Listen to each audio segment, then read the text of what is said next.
Bonjour, bienvenue dans cette nouvelle chronique XXS et cet épisode numéro 7 va vous parler des mouvements migratoires dans un clan. Parfois, lorsqu'une personne vient me voir et me dit j'ai des problèmes d'adaptabilité, j'ai des problèmes, je me sens en fait rejetée dans les groupes, j'ai des problèmes d'argent, j'ai aussi vraiment des problèmes de place pour trouver ma place, eh bien, j'ai le réflexe d'aller regarder dans son clan si, sur le plan transgénérationnel, il y a des ancêtres qui ont émigré.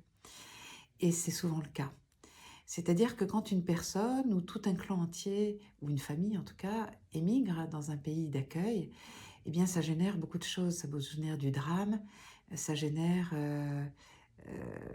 une culpabilité d'avoir laissé son pays d'accueil.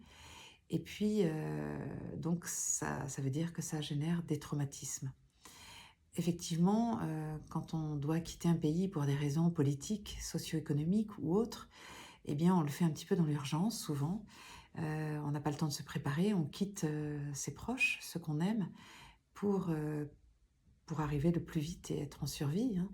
Et donc le pays d'accueil, eh bien, on va devoir s'adapter très rapidement et surtout, se mettre à parler la langue pour pouvoir, s'intégrer, et les personnes qui vont nous intégrer, eh bien, mieux on parle, la langue, mieux c'est. Donc ce qui veut dire que les ancêtres qui ont émigré vont parler de moins en moins leur langue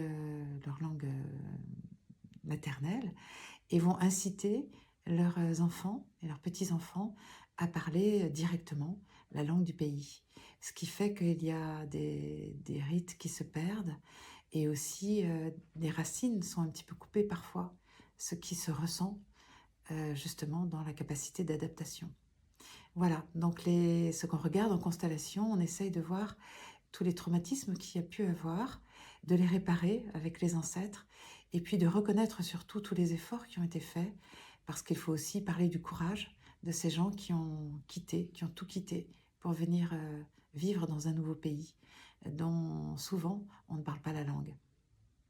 Voilà, je vous laisse réfléchir, peut-être que ça vous parle tout ça, et puis je vous retrouve dans le prochain épisode XXS. À bientôt.